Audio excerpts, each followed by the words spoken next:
episode 75 of Coffee and Co-Read, your source for all things literary, with Catherine and Kristen, where we believe there's nothing better than a hot coffee and an awesome book. Join us for a virtual book club where we take one book a month and dive into all the drama, adventure, and romance we can find. Hi, Catherine. Hey, Kristen. So, it's new book month. Woo woo.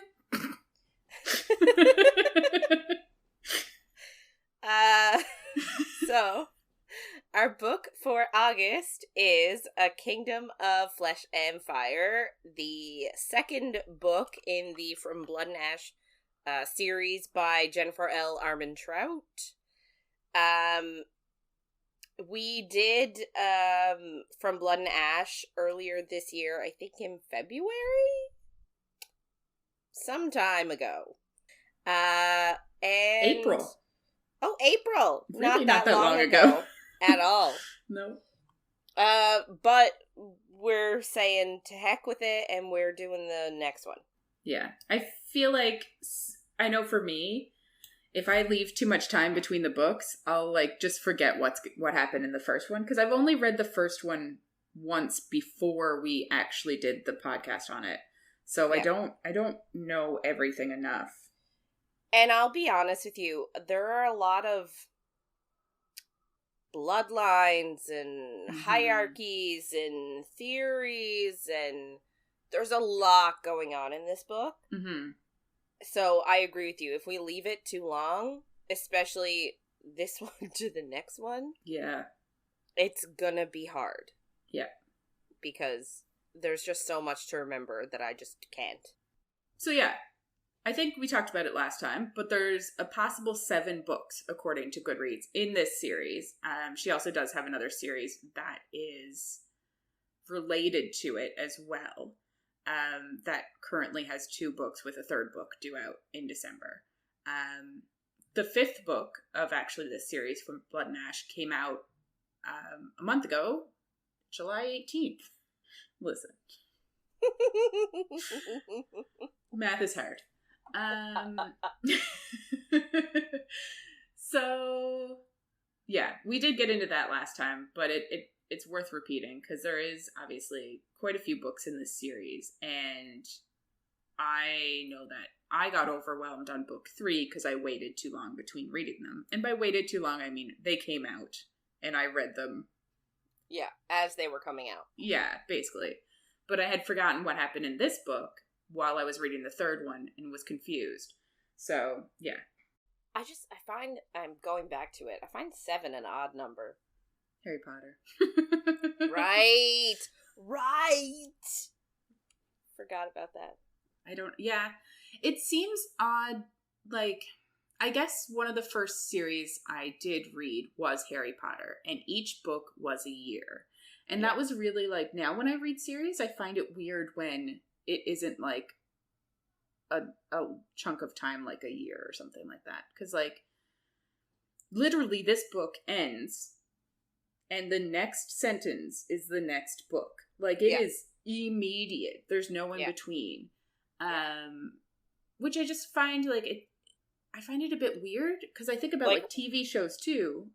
They end on a season finale. There's often time in between before the next one. Yeah. Well, it's almost why bother ending the book if you're just going to start the new one right exactly where you left off?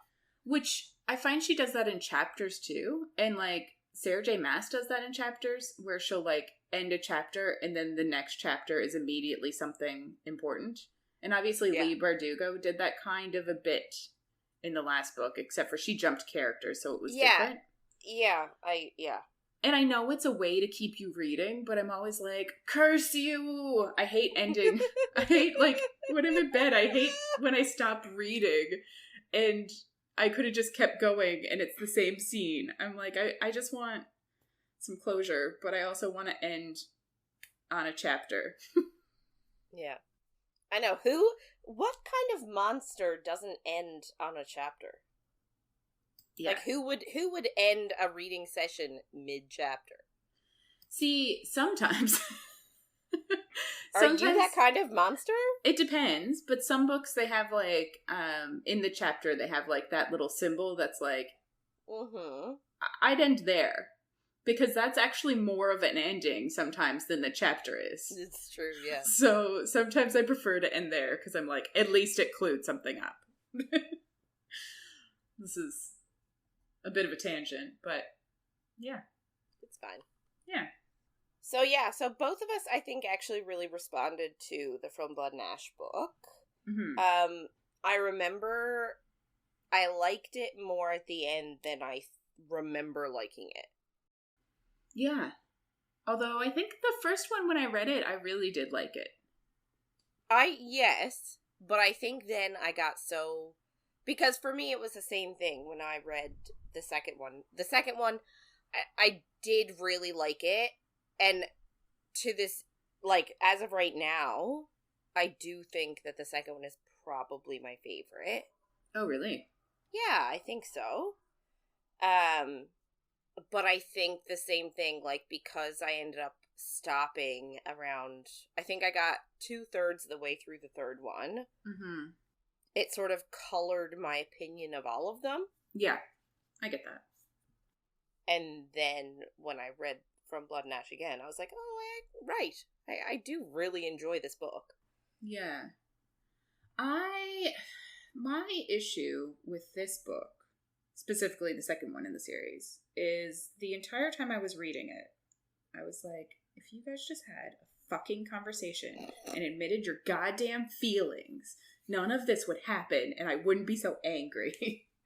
But that's like all books. I know it's all books, but it still annoys me. And I know if I were in this situation, I would never tell anybody anything about how I'm feeling. So, like, I don't even blame them. I'm just annoyed that, like, we're in her head and we're like, you can tell what he's feeling. Stop. Talk about it.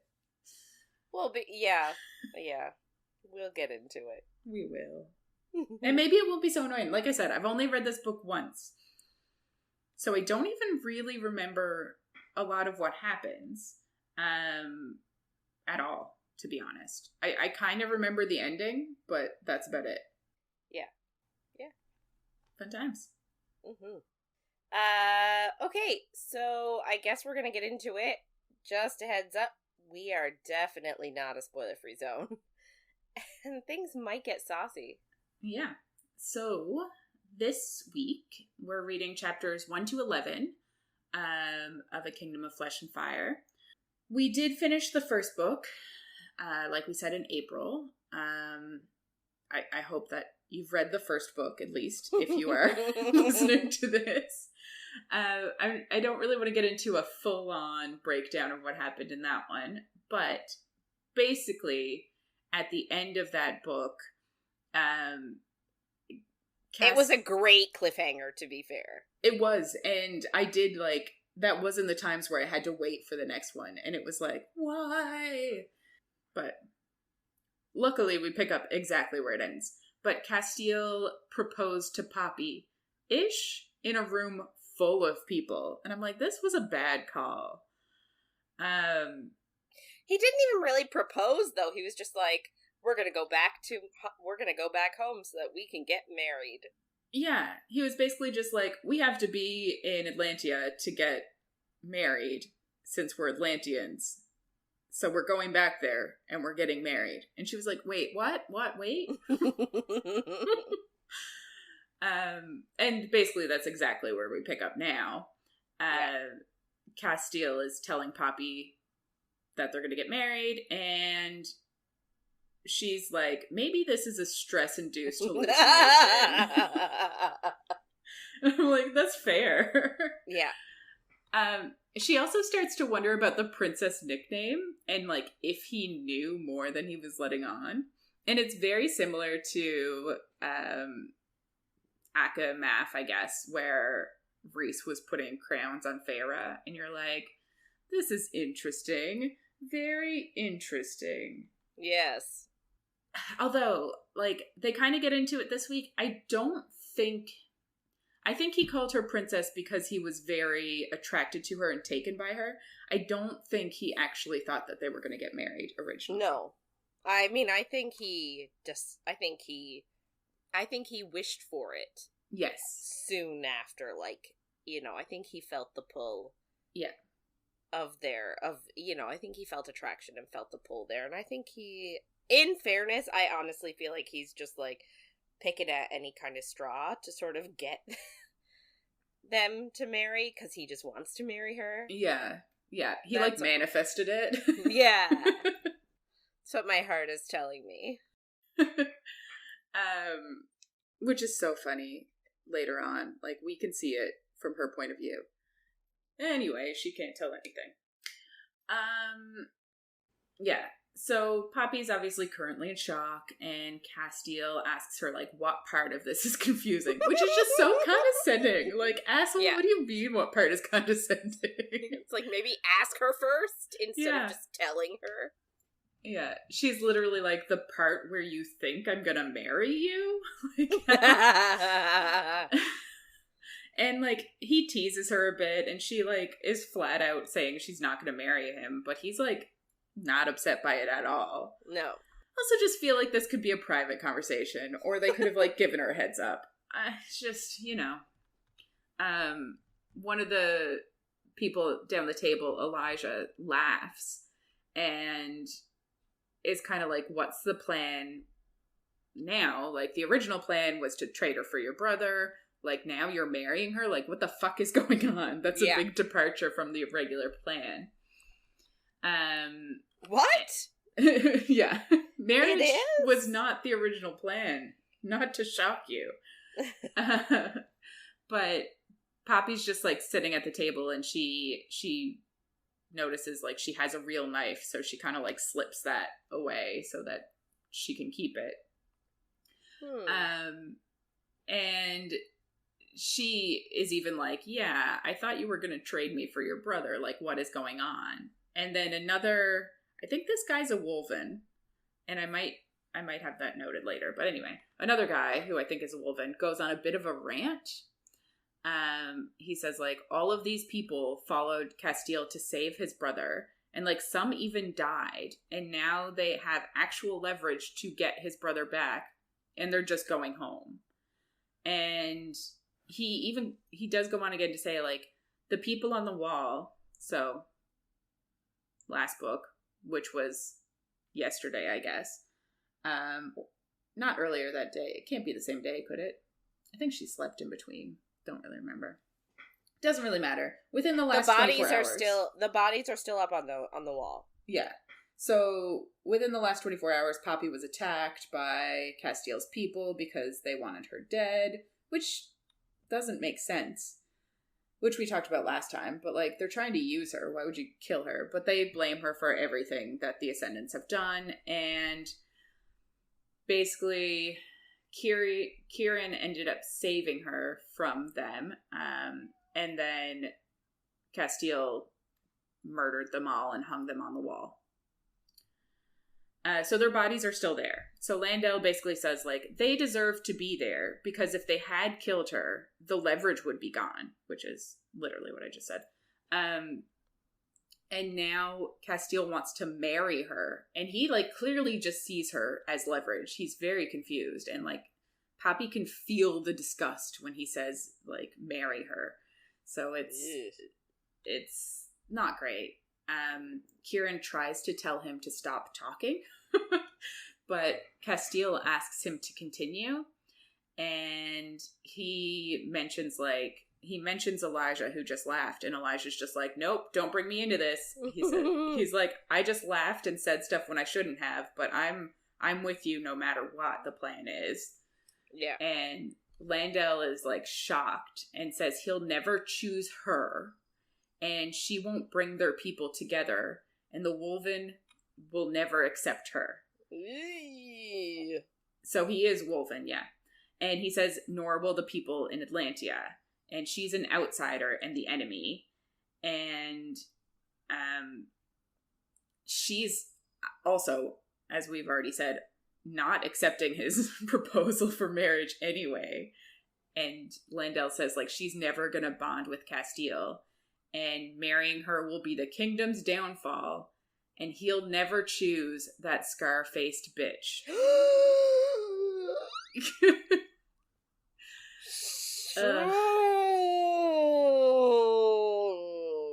Which is awful. And obviously she flinches at that because That's a terrible thing to say. Yes. And she, like, reaches up for her face because that's where her scars are. But it's like, I almost wish she didn't. I know she, like, is a bit taken off guard, but I'm like, she's so strong and stoic. It just seems a bit out of character for her to, like, flinch at this as much as she does. But I also feel like she's let her guard down in the past, like... Yes. You know what I mean? Point. Like... Yeah. Like, and I know that she was, like, attacked not that long ago, but, like, in terms of... She, like, grew up feeling really self-conscious about this... Like, not self-conscious about the scars, but, like, she was ridiculed for the scars all growing up. Mm-hmm. And then Casteel / Hawk sort of, like, made her feel comfortable in her skin about them and was like... You don't have to wear the veil, like, yeah, you know, you're beautiful, like, the scars are a part of you, and they, you know, show how strong you are. So I think, like, being judged about them by this new group of people that she sort of thought wouldn't care, maybe? Yeah. Maybe. And, like, I get, yeah, it is different, because she's not used to being in groups of people, and people actually talking to her, or really about her out loud. It's normally, like, whispers and shit, so. Yeah. And, like, sense. It sort of came out of left field. Like, she's getting proposed to, and then all of a sudden, some guy is, like, verbally attacking her. Yeah. It's not great. It's a hard day for her. It is a hard day for her. She's gonna become a princess so hard. Landell does say he'll see her dead before he stands by. And you're like, oh, that was dumb, you idiot. Not a smart move. Casteel is, like, out of his seat and gone before she can realize what's happening. And then he's right beside Landell, pulling him up, and, like, a throwing dagger falls from his hand. And you're like, oh, he was literally gonna throw that at her and kill her right at dinner. That's interesting. And then Casteel says, like, he was fine with the questioning, but he's not fine with the insults or threats. And he won't forget or forgive. And then he pulls out Landell's heart with his bare hands and asks if anyone else has anything to share, as, like, Landell's body just slides down the wall and his heart thumps to the floor. And you're like, okay. Clearly no one's going to say anything now. He just casually walks back to his chair and says she probably thinks that was excessive, but he doesn't think it is. No one insults her and lives, and at least he gave Landell a quick death. And she's kind of like, what the fuck? You just pulled his heart out. It's a bit intense. It was very quick, though. It was, yes. And Casteel then tells Poppy that there's no side of her that he doesn't find beautiful, which we kind of just said. And it's also a callback to, like, the first time he saw her unveiled in front of the Duke. And she kind of hates how it makes her feel, because she wants to hate him, but his words and actions still affect her. Kieran then asks Poppy if she wants to go back to her room, and she calls it a cell because she isn't free. But she's like, at least it's a nice cell, kind of thing.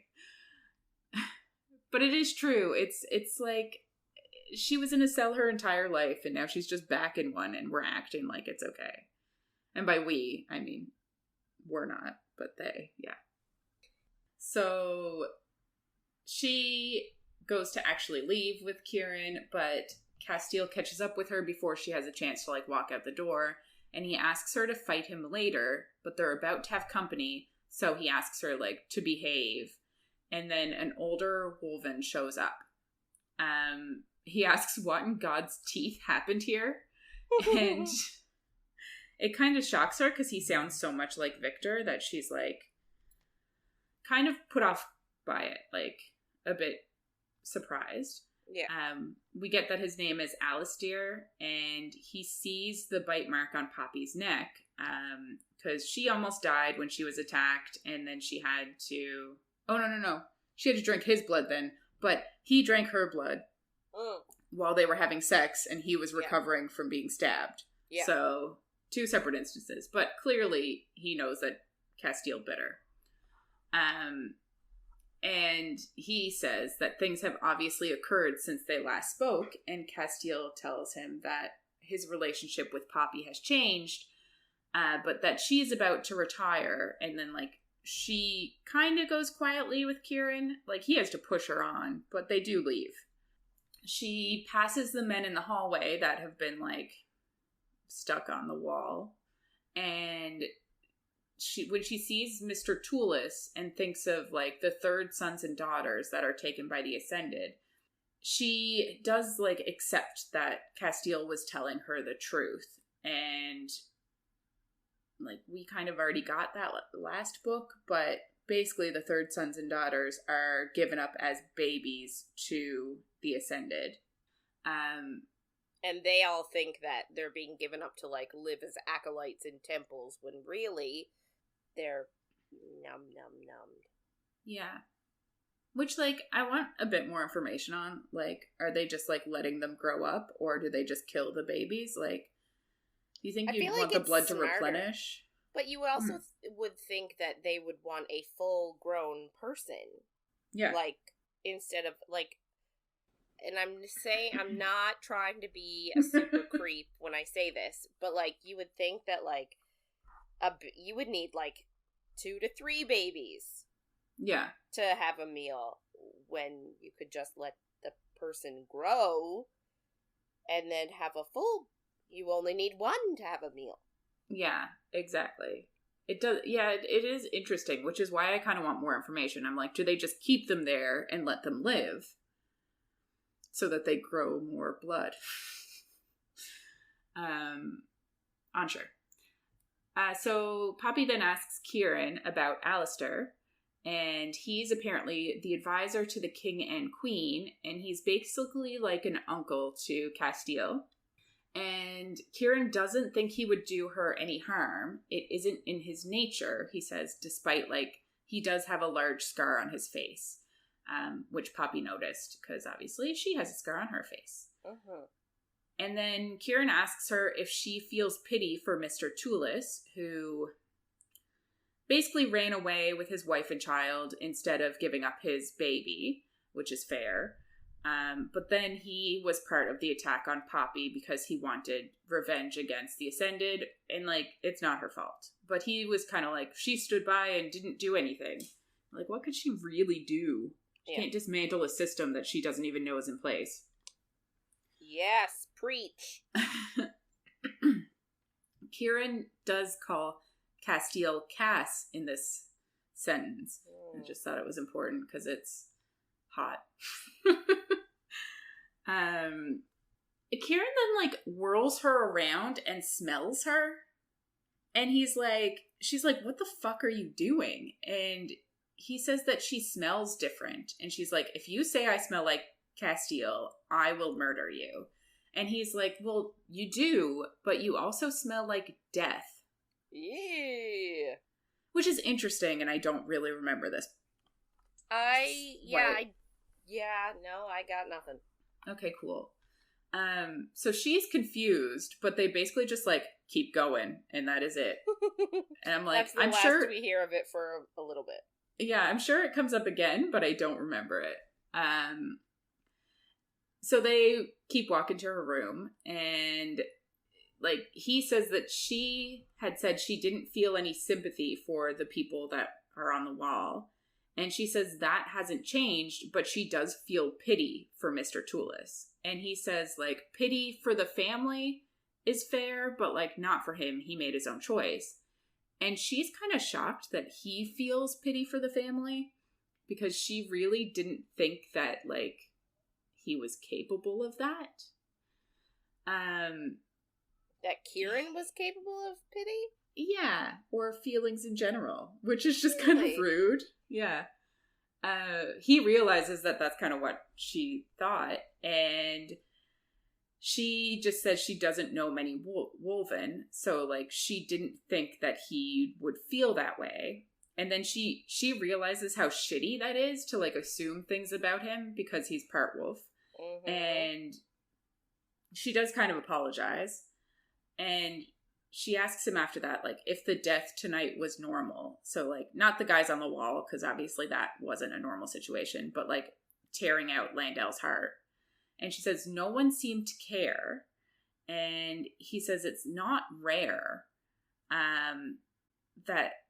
Oh, no, sorry. He says it's not. It's kind of rare that anyone would actually question Casteel. And part of the reason is because he isn't afraid to get his hands dirty. So, like, people wouldn't usually question him because they're afraid they'll die, which is, like, not a great way to rule, but sure.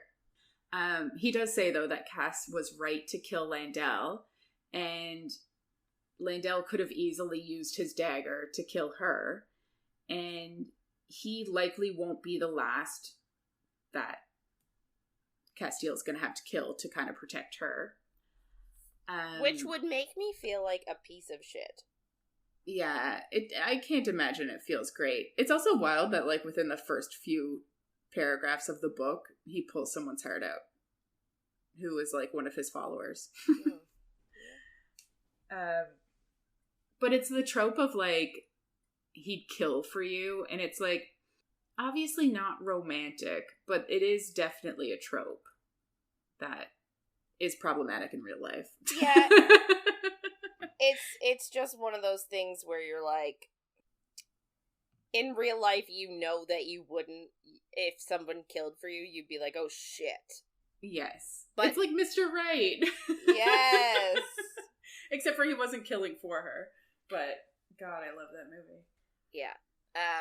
But yeah, so like, in real life, you know that, yikes, no. Yeah. But, like, you can't help but, like, have your heart go do a little pitter-patter when you're reading about it. You're like, aww. He loves her so much. Yeah. Yeah. Poppy says that everyone seems so full of emotion one second and then, like, apathetic the next. And he asks her about using her powers on them. And she kind of, like, starts thinking of her powers in general and of the First Maiden and how she was told that the Dark One killed the First Maiden. And how, like, she kind of wants to know what happened to her. But she says, like, using her powers on somebody is an invasion of their privacy. But he tells her it'll give her an upper hand, which she really needs here. And he knows of no Atlanteans that like have powers like that anymore. So it's rare. Yeah. Well, now that they figured, well, I say figured out in quotes, that she's an Atlantean, I think they're trying to put her in a box of what they know about Atlanteans. And, like, she may be Atlantean, but, like, not like any Atlantean alive. Yeah. Kieran also tells her that, like, her power could help her with Cass, and he thinks, like, neither of them knows the truth of what's happening. And it's, like, super, like, foreshadowing and telling, but then he doesn't actually tell her what he means by that. He's so cryptic, Kieran is. I know.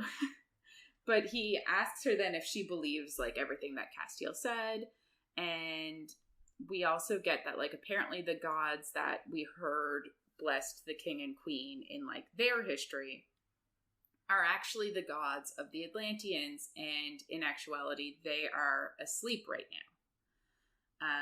So they aren't, like, interfering in the world. He asks her why she's fighting so hard to go back to the Ascendeds, because she is refusing to marry him, all this shit, and she's like, she says she's not fighting to go back to them, she's just not agreeing to marry Casteel, which is fair. Yeah. And that he's lied to her continuously. And she also thinks, like, she's really stuck on the original plan of him ransoming her for his brother, which is obviously not surprising. But the marriage part just doesn't make any sense in her brain, so she just assumes it's all like an elaborate lie and that he's just going to eventually ransom her off. So she's trying to get away because of that. It's not because she wants to go back to the Ascended. But she's not going to tell Kieran that. Or anybody else. Kieran tells her that, like, Casteel did earn his nickname, the Dark One, because of his deeds. But she is likely the only person in the world who doesn't need to fear him. Which is cute, but she obviously doesn't believe it. I love it so much. So she's back in her room, and she starts to think about, like, what Kieran said, and she thinks about Casteel killing without remorse, and then she kind of remembers, like, she's done that too, and she was prepared to do it again with, like, Jericho and the other men that attacked her, so she shouldn't really be shocked by his kills. I think hers were more in self-defense in that situation. Yeah. And, like, she did kill Lord Mazine out of, like, anger and revenge, but, like, that was also different in a way. But yeah, she's relating to him, so that's good. She does know that she, like, has to fear Casteel, though, like, Victor's death and many of the innocent ladies that were killed by his followers, on his behalf. It's, like, not his fault directly, but indirectly all those deaths are still his fault. So, like, she can't really get past. And he also knows how much she wants her freedom and has, like, always wanted it, and he has her in a cage again, and, like, that's something she really can't get past, which is completely fair. Yeah.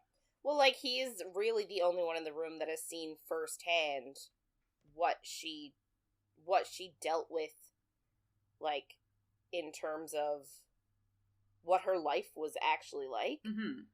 So. Yeah, it is wild that he's just caging her up again. Yeah.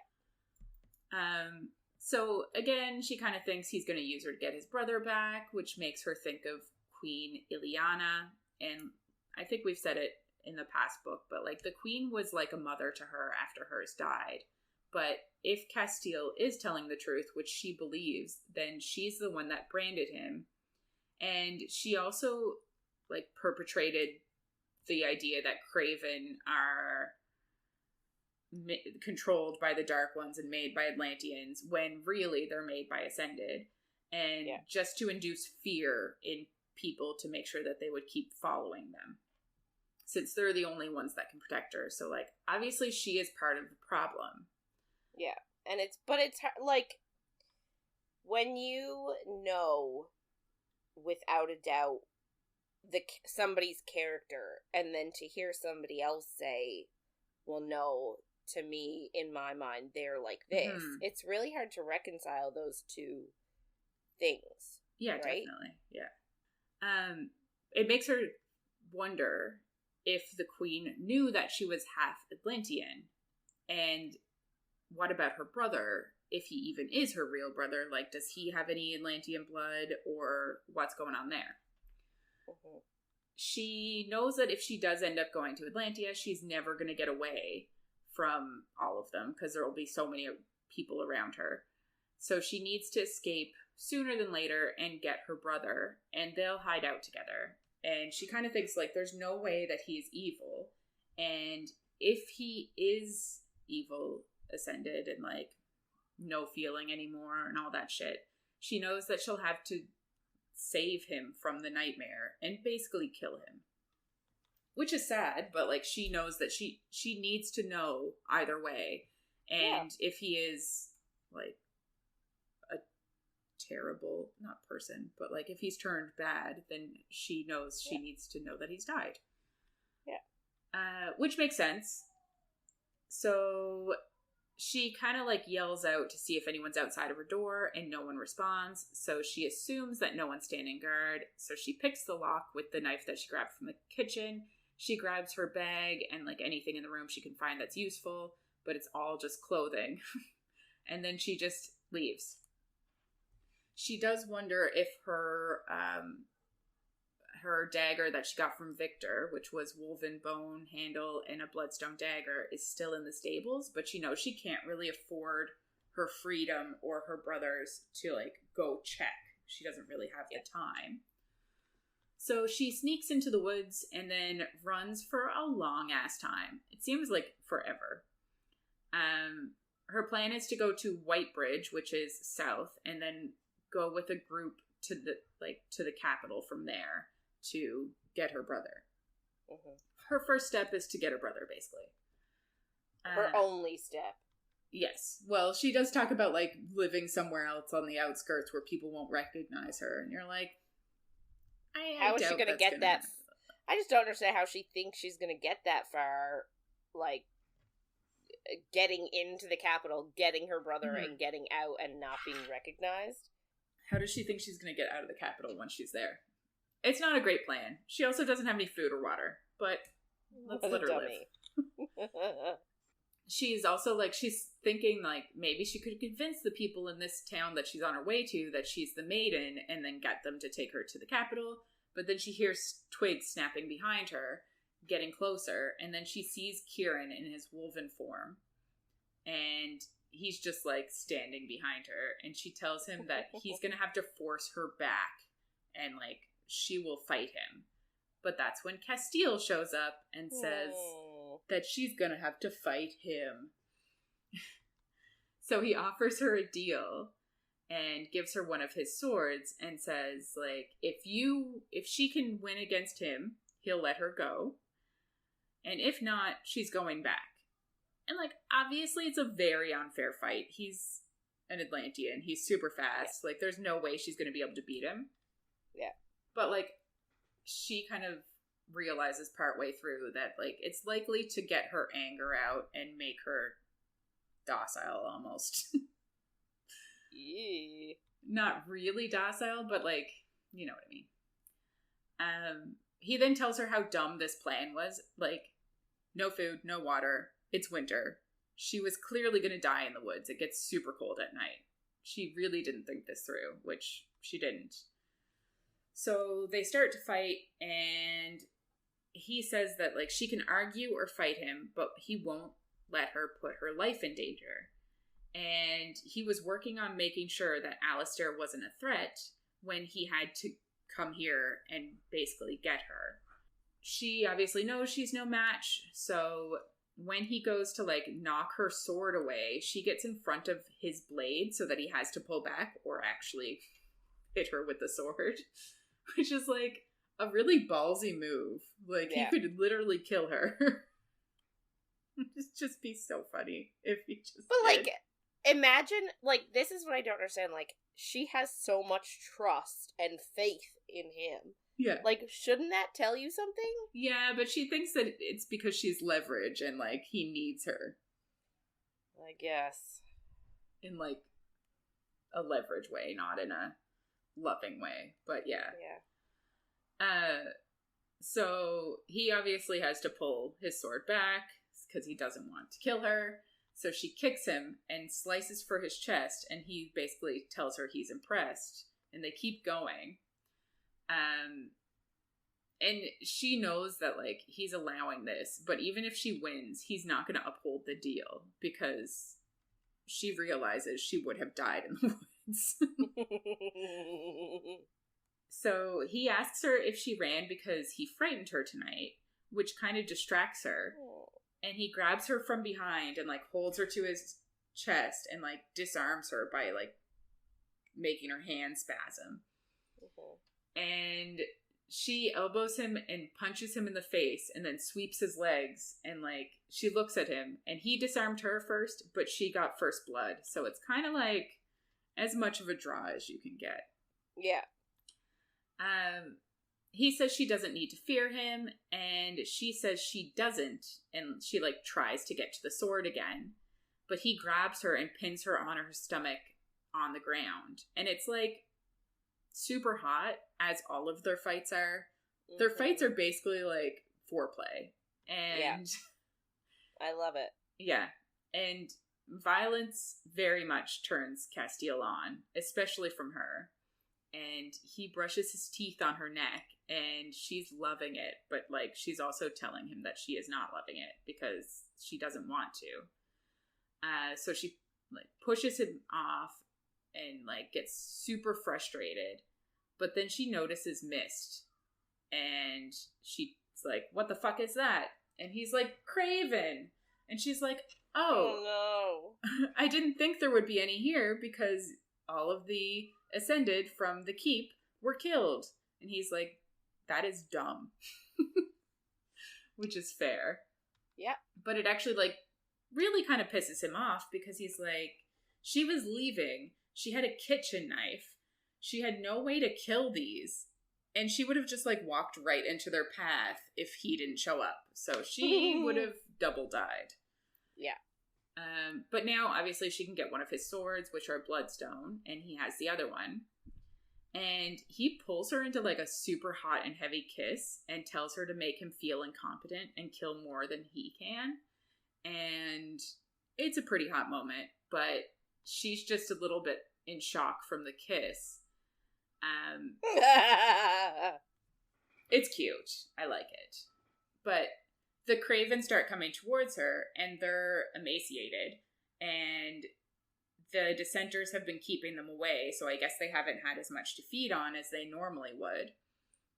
But they're still fast, and they still have fight in them.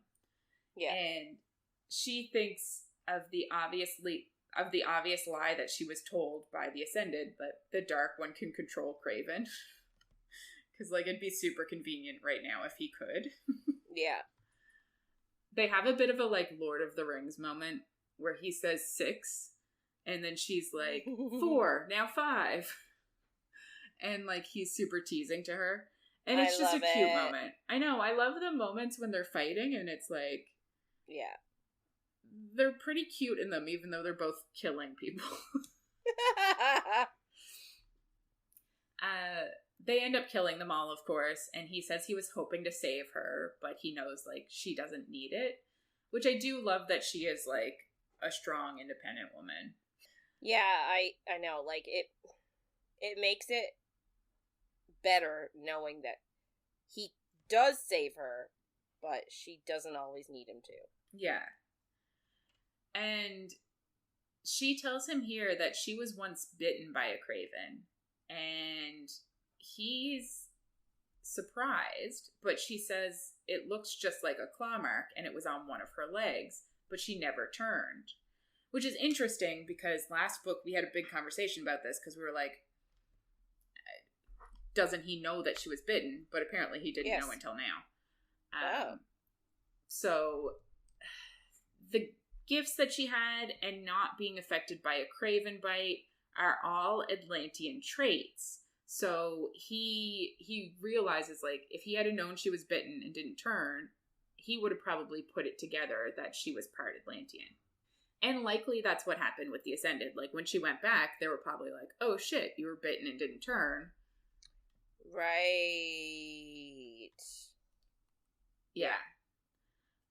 But he kind of just says it doesn't matter if he had realized before, like, they would have ended up in the same place. Like, this would have happened anyway. And she's yeah. She's like, at least he's telling the truth. Because, like, she's really, like, thinks that he's gonna sell her for his brother. So it's like that, the fact that this would have happened anyway just kind of makes her sad. You're like, you just want to shake her. I want to shake her. Yeah, But honestly, though, his plans only changed after he found out she was Atlantean. Yes. Or part Atlantean. So, like, if I were her, I would be suspect too. Yeah, 100%. She kind of actually admits to herself in this moment that she would have died if she was alone. Obviously. And they start kind of walking back. But she tells him, like, she's going to try to run again, and she is not going to marry him. They do make it back, but she's freezing and tired, and, like, she had to leave her cloak there because Craven had fallen and died on it. And, which is just so awful. But when they get back to her room, Kieran is in there, And Casteel tells him about the Craven attack because he's like, what the fuck took you so long? And then they plan to go get some men to go burn the bodies. And Poppy is surprised he's going out again. And she feels like it's something that Hawk would do, but she's surprised that, like, a prince would actually go back out and, like, deal with the bodies. But he's like that. He's basically the two people shoved together. There's duality to him. We're starting to get. What? Wait, what? People have more than one side to them? No. People are complicated? Not at all. What? So they both leave, and Delano is guarding her door. So she goes to take a bath, and she thinks about, like, how really stupid it was to run away without a plan. But she was so desperate to find her brother and get away from her, like, attraction to Casteel that she wasn't thinking straight, which we kind of know. But she knows, like, it's going to be impossible unless she starts getting supplies ready and, like, if it's not winter when she tries to run, because winter is a bad time for it. Yeah, winter's a bad time for us all. It's true. Unless you live in Australia. Yes. Then it is summer. So she gets in bed, and she sleeps for about an hour before Casteel comes back. And she jumps out of bed with her knife as he, like, walks in the room. And she kind of thinks, like, oh, maybe this is his room. And he calls her adorable for, like, standing there with the knife. And then she throws it at his head. But he, like, of course, avoids it. But then he catches it by the blade and obviously cuts himself with it. Because, duh, why didn't you just let it soar past you? But, you know, he had to be like, I'm so fast I can catch a flying dagger. But she kind of is like, it's the second time she's drawn blood tonight. And he's like telling her she's so violent. And of course, it turns him on again. And she tells him there's something wrong with him, which is probably fair. He goes towards the bathing room. And he tells her in Atlantia, they apparently have running water. And, like, it comes out of a faucet and it's hot. So it's very much like water that we have. But she immediately thinks he's lying. And he starts to take his shirt off. And she asks him what he's doing. But he's like, I'm getting a bath. This is my room. And he tells her, like, he can't realistically have someone stand outside all night, so he's going to be staying in the room with her. And he takes his pants off, too, and she, like, wants to look away because it's improper, but she also, like, wants to look at him because he's so attractive. It's like a fight with herself. He gets in the bathtub, which is, like, she's already been in it, so it's used water. Yeah, I don't love that part. And, like, they were bloody and sweaty and gross. Anyway, not getting into it. I guess, too, we're coming at it from a place of privilege where we haven't had to, like, I'm sure there are people in the world that do have to share bathwater. Yes. On the regular. True. Yeah. But one would hope that they wouldn't be full of craven blood and... No. But yeah. We are very privileged in our ability to have fresh water whenever we want it. Yeah.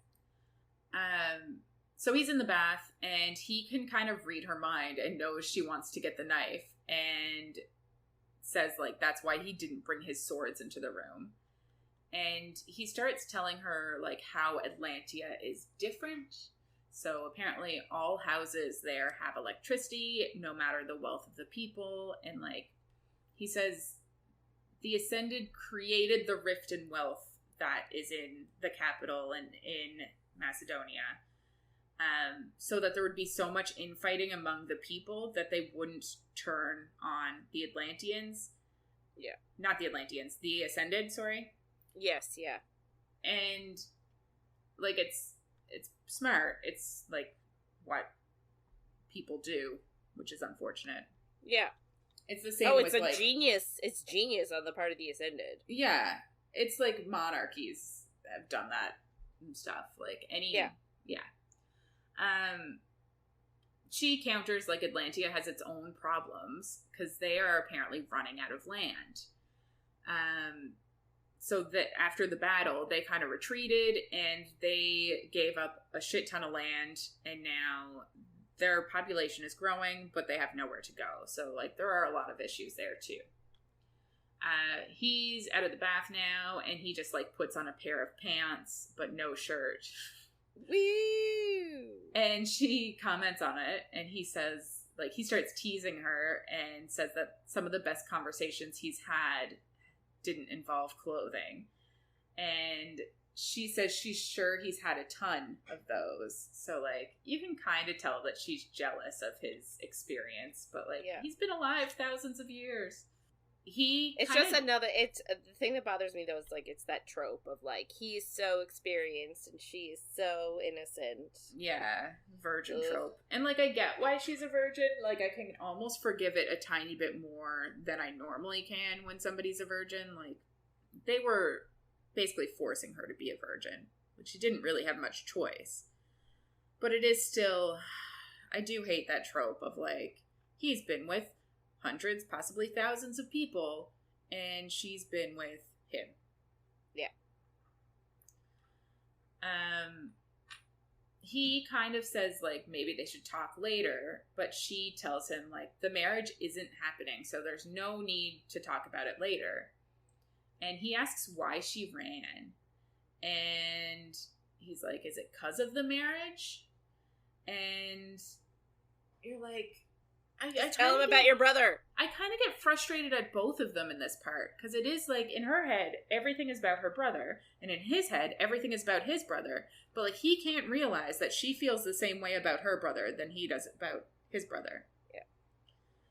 But I feel like it's because, like, he's like, how can she feel that way for her brother? He's an ascendant now. Blah, blah, blah. Yeah, but, like, we're not even 1,000% sure he is.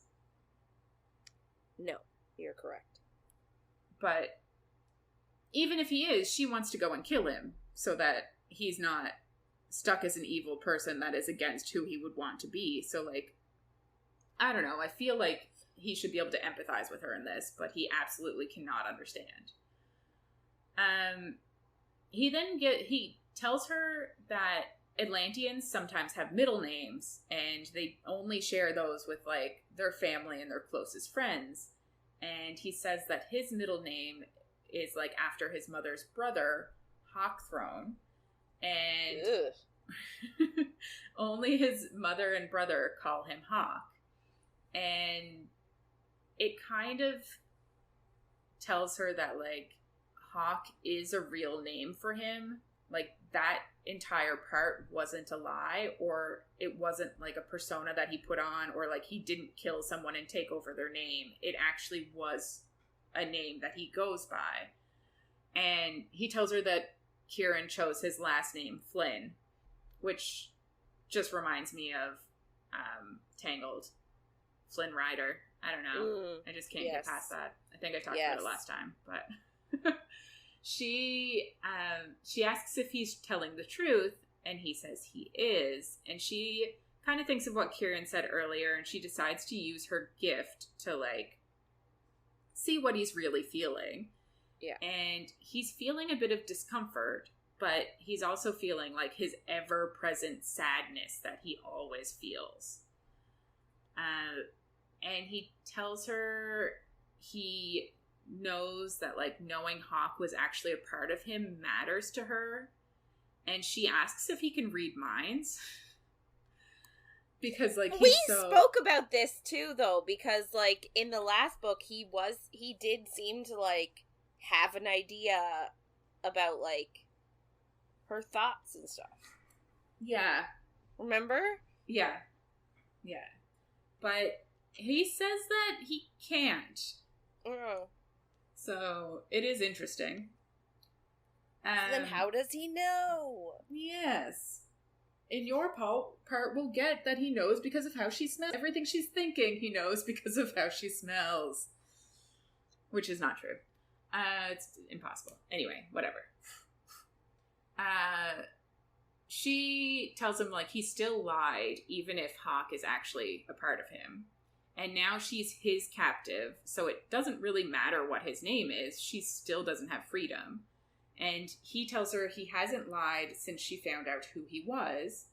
And now he won't lie anymore because he has what he wants, her.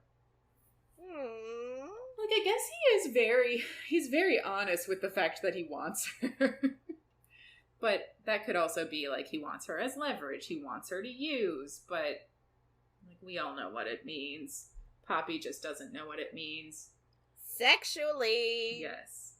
He tells her that she can ask him any question she wants, and he's going to tell her the truth. And the first questions that come to mind are, like, if he ever cared for her, or if any of what they've shared was real. But she doesn't want to be that vulnerable. So she just asks him if he killed the first maiden. And he's genuinely surprised by this question. And he tells her, like, he doesn't even know if there ever was a first maiden or anyone else that was called a maiden. He kind of thinks that it could be made up or it was well before his time. So he definitely didn't kill her. But he does say that he's killed many people, specifically Ascended, but he's also killed mortals who helped them. And he brings up, in the first book, there's a scene where Poppy and Tawny are in a room with two ladies having tea, and they're talking about the Dark One having killed a lord and, like, infiltrating his house and killing them all, basically, something like that. And he tells her that he did do that, and he used, like, the lady of the house would have affairs and would, like, invite people in to have an affair with her, and that's how he got access, but he never did actually sleep with her. She also got away because she ran away, but he says, like, he would have killed her if he could. And then he also says, like, he's responsible for some innocents' deaths as well, like Rylan and Victor, and, like, obviously inadvertently Victor, but also the ladies and anyone else that died by the dissenters. Like, he's taking some responsibility for that, which is kind of what she wanted. And he says, like, if another maiden did exist, she was likely used to keep the Atlantean alive to turn Ascendants. So Atlanteans can't live without Atlantean blood. He says they can survive, but he wouldn't call it being alive, which is interesting, and we don't get much else into that. So I'm like, does that mean that they would just be so, like, emaciated and still alive, kind of like the Craven were? Like, would you be so out of your mind with thirst that you just would be... I don't know. Do you know what I think of? That movie, remember Underworld? Yeah. Where the three leaders, like, one is awake and rules, and then the other two are asleep, and they're all drained of blood, and then they get fed blood, and that's how they wake up. Yeah. I guess the only thing is, like, they need to have, the Atlantean that is changing the Ascended needs to have blood to change them, but... Yeah. Interesting. So, yeah. I don't know. Basically, for the Ascendants to continue turning Ascendants, they need to have someone with Atlantean blood to feed to the Ascendants, and then someone with Atlantean blood to feed to the Atlantean, is what it seems like. Yeah. But, like... So really it's almost like they need two Atlanteans. At a time, yeah. Yeah. So we don't know what she would have been used for. Like, she could have been used to feed Casteel's brother. Or she could have been used to make more Atlanteans. Ascendants, yes. I don't know why they both have to start with an A. Yeah. It's confusing. Yes. So he kind of gets into, like, why they only planned to use her now, because she says, like, they were waiting for her ascension. And he tells her about Atlanteans culling, is what they call it. Basically, at 19, they develop more power. And that's where, like, Casteel developed his ability to use compulsion. And she's kind of like, wait, you have compulsion, I know that, but why haven't you used it on me before? But he says, like, he's not that kind of monster. And compulsion can only be used for, like, immediate gain. Like, it doesn't work long term. And it doesn't work on Ascendeds, kind of like her power doesn't. Right. And he says he thinks it's because Ascendeds don't have souls. But he also tells her basically that, like, she's going to be 19 soon, and it was going to be her 19th birthday where they would have a giant ascension. But her blood wouldn't be, like, useful for them and wouldn't be Atlantean until she turned 19 and went through the culling. So they had to wait until then. So it kind of makes you wonder if Casteel's brother is dead. If, like, that's why they stopped all the ascensions up to this point. Or if he has no blood left and he needs Atlantean blood. So it's, like, one of the two likely. But I also have no idea. This is theorizing. So she asks if she'll get fangs or become immortal like other Atlanteans. But he says, like, both are unlikely. Most half Atlanteans just live and die like normal mortals. But, like, where she does have mortal blood, she could become a vampire. So she asks, like, how vampires are actually made. And basically, a mortal is brought to death, which I think we went through in the last book, and then brought back with Atlantean blood. And they are ravenous, sometimes for months afterwards. And she kind of thinks of her brother. For after he ascended, he didn't send her letters for months during that time. So she kind of wonders, like, it kind of makes her stomach sink, because she's like, oh shit, like, maybe he actually was turned. A vampire isn't ascended, right? Yes, yeah. Sorry. Yeah.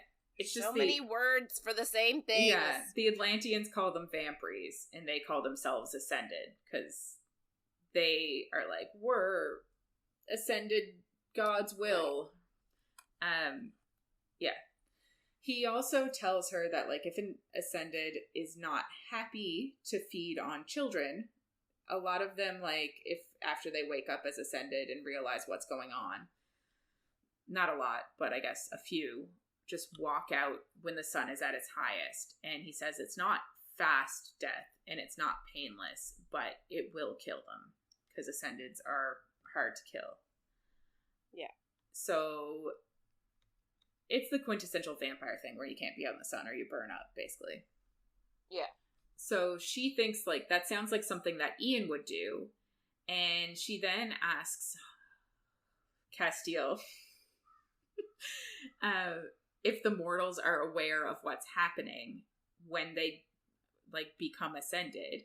And he says it's a ceremony, and some seem aware, but others are drunk, and some of them are completely drugged, and he is sure they don't even know if they're in the world or not. So it's not ideal.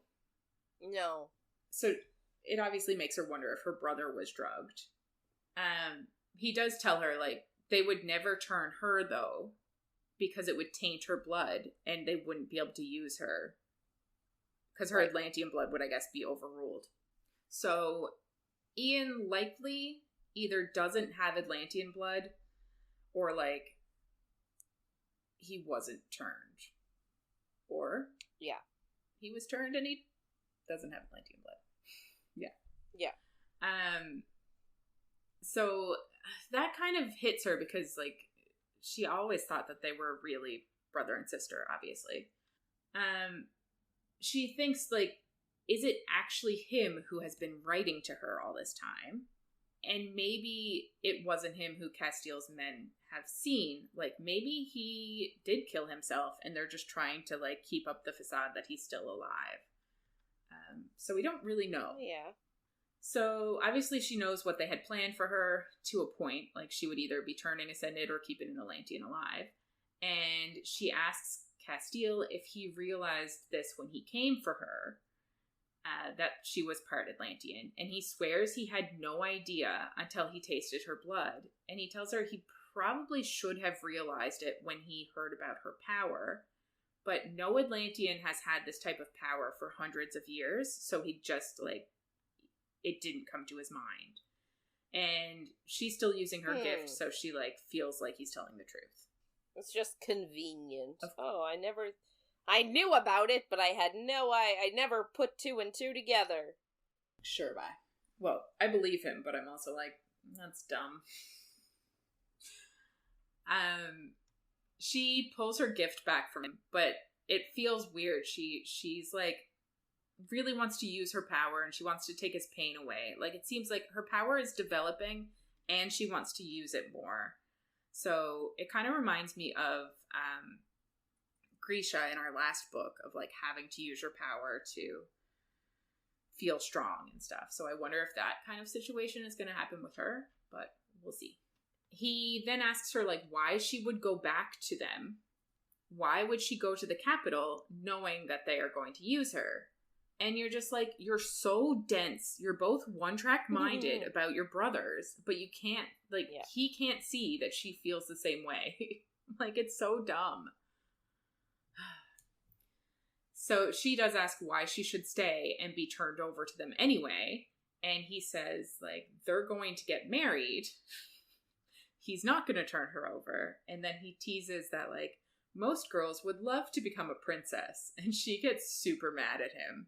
And she, like, has the knife in her hand and she thinks about throwing it at him, but she stabs it into the table and ends up, like, bending the handle of it. And he says that his mother is going to really like her. Aww. Which is sweet and just makes me think, like, he must have such a strong mother, which I love that. I love strong female characters. He does say they'll just talk in the morning, and she'll find his reasoning impossible to refuse. And she says nothing is impossible. So he goes to get in bed, and she's scandalized. And he says, like, it's either him or Kieran that are going to be sleeping in her bed. And he says Kieran tends to change into a wolven and kicks in his sleep. So she's like, fine. I guess I'd rather you stay. I don't know, man. Yeah. It'd be just like sleeping with a cute doggy. Oh, it'd be so sweet. And cuddly and, like, furry. Like a little teddy bear. Yeah. So he gets in bed and he tells her, like, he would never force himself on her. He's not that type of person, especially since it was done to him. And she asks what they did to him, because he's basically implying that, like, the Ascended sexually assaulted him, or specifically the Queen, possibly, is what I took from it. Mm-hmm. But he doesn't really want to talk about it right now, and she can kind of understand that. She's like, fair enough, I'll let it go. She kind of thinks she's actually more afraid that she'll want him too much, not about him actually doing anything. She's also not really used to ever sleeping with anybody, because obviously she was the maiden for so long. He does tell her that if she wants, he'll put his lips, hands, fingers, or cock anywhere she wants. Woo! I'd be like, okay. Right? Sure. But she's very adamant that they're never going to do anything like that again. She says it's impossible. And he says, you just said nothing's impossible. Ugh. So she gets in bed and she's all, like, huffy. But then she asks why he told her that Hawk is his middle name. And he says she had to know that not everything was a lie. Which is sweet. But I'm also like, he doesn't antagonize her more than he probably needs to in some parts. I'm like, you're doing this on purpose to piss her off. Please stop. Yeah. But anyway. Yeah, I agree. They need to be more, like, they just need to be more open with each other. Yes. Anyway, so that night she has a nightmare about the night her parents were killed. So we sort of get a little bit of a glimpse into what that night was like. And it actually obviously does it from her point of view, but her point of view as a small child. Yeah. So everything is sort of very simplistically like, I want mommy. I'm scared. The bad man is here. Like that. Yeah. So the nightmare, well, we start with the nightmare like I'm going to say like, I don't know if it's halfway through the nightmare, but it's halfway through the night. Right? Yeah. So her mom is like pulling her along at the inn, and she sees the innkeeper dead on the floor, and it just says, he doesn't look normal. He, like, you know, earlier he served us dinner and he looked happy and smiling and laughing, and now he doesn't. Now he looks sunken and sad, and something is wrong with his tummy. Yeah. So, like, you know, it's written in how I'm going to say a 3 or 4-year-old would have interpreted the events. Yeah. So, like, she sees the innkeeper on the floor, and her mother is, like, urging her to hurry. Like, we have to go hide, hurry. And she's thinking that she wants her papa, but he had left when, quote-unquote, they arrived. And so, like, her mother hears, like, groaning and shouting, so she ducks down beside something. And then she empties out a cupboard for Poppy to hide in, and she keeps trying to put Poppy in the cupboard and tells her she has to be quiet as a mouse. But Poppy obviously is scared and wants to stay with her mother and not be alone. So, like, her mom is trying to, like, forcibly shove her in this cupboard, and she's, like, clinging on for dear life. It is so sad. It is. And, like, you're just like, get in the cupboard. Why are you doing this? Listen to your mother. Yeah. But she's a baby, obviously. I know. So then they hear a howl, and the mother is even more insistent that Poppy hide. And then all of a sudden she hears a voice, like somebody talking. And her mother is ripped from her. And then she feels pain in her face, and then hands are grabbing at her that hurts, and she screams. And then she hears a voice again saying, what a pretty little flower, what a pretty poppy, pick it and watch it bleed. Not so pretty any longer, Poppy. So it's like a really creepy sort of like nursery rhyme sort of a thing. Yeah. But this is sort of a clue in that night, because obviously, like, yeah, she's been telling everybody, and everybody has known that her parents died in a Craven attack. Cravens don't talk. True. So, whoever was there that night taunting her is not a Craven. Yeah. You got a point. So, yeah. Anyway, so, like, obviously her hearing this little, like, nursery rhyme thing, that's what causes her to jolt awake, and, like, she's freaking out.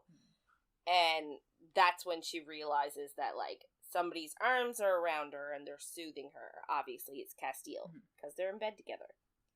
And, like, I know.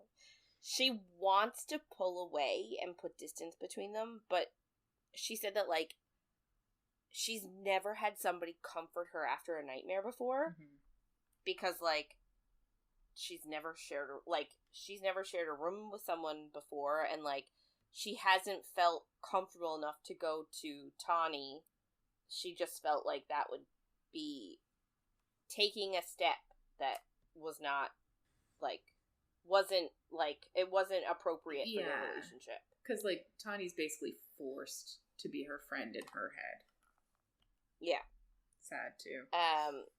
But yeah, so she'd never, like, had somebody comfort her and, like, cuddle with her, and he's like rubbing her arm and, like, you know, sort of rocking with her and being like, you're okay, you're here, like, it's...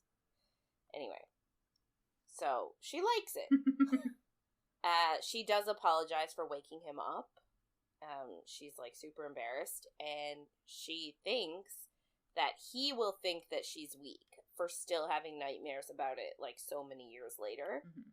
But he tells her that when he was young and left Atlantia and saw a Craven for the first time, he had a nightmare about it for weeks after. Yeah. So he was like, you know, don't feel shame. And then he sort of, I guess I don't know if he's trying to take her mind off it, or if he's just trying, like, but essentially he says, like, sort of, you asked me earlier what they did to me. Well, I'll tell you. So he says that, like, they tortured him. They would deprive him of blood until he was on the brink of death and couldn't heal, and that's when they branded him. He also said that, like, when they would put the person he would feed from in with him, like, sometimes they would, like, let him feed slowly and then keep the person alive for a while until they were, like, not useful anymore, and then they would either slowly kill them in front of him or, like, just snap their necks in front of him. And then sometimes he would be so so hungry that he would kill them accidentally as he's feeding. Mm-hmm. And then the worst bit was, like, they would just leave the bodies there to pile up for days or weeks to rot. And, like, he would have nothing else to do but, like, stare at this body. And obviously he would feel guilty for, like, feeding from them and killing them. And, like, he said that, like, the bodies would literally pile up in his cell, I'm calling it. Yeah. And then he also said that, like, they raped him. Now, he didn't use that word, but he said, like, guys, girls, like, they made his body do things that against his will. Yeah. And he said, like, he's been gone. He's been free for 100 years. Like, it's been a while. 50 years, 100 years, something like that. Yeah, I think it was like 50 because he had been captured for 100. Yeah, and then they were like, it's been 50 years, but we think there's no saving your brother. We're like, why? Yeah. Why do we think he's not going to last as long? Yeah. So he's like, I don't want you to feel shame. Like, I don't want you to ever think or be embarrassed or anything about having nightmares. Like, it's completely fine and normal. And she's like, this sucks for you. Like, you've been through so much shit. Like, how on earth do you get through, like, how have you gotten through what you've been through? Mm-hmm. And his honest answer was, like, thoughts of revenge. Yeah. And then he asks her, like, how have you gotten through it? Because you've been through shit, too. And, like, he's like, I don't understand how you are so fearless. Because, like, for most people, when they've been through what you've been through, they're scared of everything. And so then she answers, and she's like, no, I refuse to be helpless ever again. So, I mean, they're both very strong people. Yeah. They're very strong characters. He then asks her about the nursery rhyme, because she was saying it in her sleep. But she sort of is like, you know, I don't really know if that happened or not, because she's like, you know, dreams are weird, and sometimes a dream happens, and, you know, it could be based on something real, but it's not real. You know what I mean? Like, just because it's in a dream doesn't mean it actually happened. So she has no idea if this rhyme thing actually happened that night or not, or if, like, her subconscious, like, superimposed it. Yeah, which I kind of like that they say that, because I'm like, it's true. Dreams aren't always... It'd be a bit convenient if she's remembering exactly what happened, you know? So I do like that they are like, it might not be. And, like, she says, too, that she has no way of knowing, obviously, and she doesn't really like to dwell on it. Like, maybe she could, like, think back to that night and sort of try and decipher what actually happened and what didn't happen. Mm-hmm. But she doesn't like to think about it. Obviously not. Sounds absolutely horrific. Both of her parents died. Like, yeah. Traumatic overload. Yeah. So, like, he sort of, you know, they're talking about, like, how, yeah, but the night your parents died, that's not the only, like, hardship that you faced. And this brings up the Duke in his lessons. Mm-hmm. And she's sort of like, how did you know? about the lessons because I didn't tell you. And he was like, listen, the royal guards didn't respect him. So it was very easy to use, like, the smallest amount of compulsion to get one of the guards to tell me. And then he asked her, like, how often did the Duke give you those lessons? And, like, again, she doesn't really want to get into specifics and talk about it. And she just said that it happened whenever he was disappointed with her. And he often was. And Casteel was like, he apologizes again because he didn't know Lord Mazine participated. And said that if he had known that, he would have staked him to the wall too. Or hung him up. However, the Duke was hung up. But Poppy is sort of glad that he didn't because she, like, obviously loved chopping his head off herself. It's true. Yeah. So, like, obviously it's the middle of the night and he wants to go back to sleep, but she's sort of like, I can't usually go back to sleep after I have a nightmare. So he's like, well, here, like, let's snuggle and, like, maybe a little help. So then they have a cute interaction where she tells him, like, because he's, like, clinging to her and, like, cuddling with her in a way that she's like, you remind me of they call it a tree bear. Mm-hmm. All I can think of is a koala. Yeah. Because they're real cute, but they're vicious. Yeah, sounds similar. Yeah, so to me, that's a koala. So she's like, you remind me of a tree bear. Because he's literally, like, clinging to her like she's a tree. And it's adorable.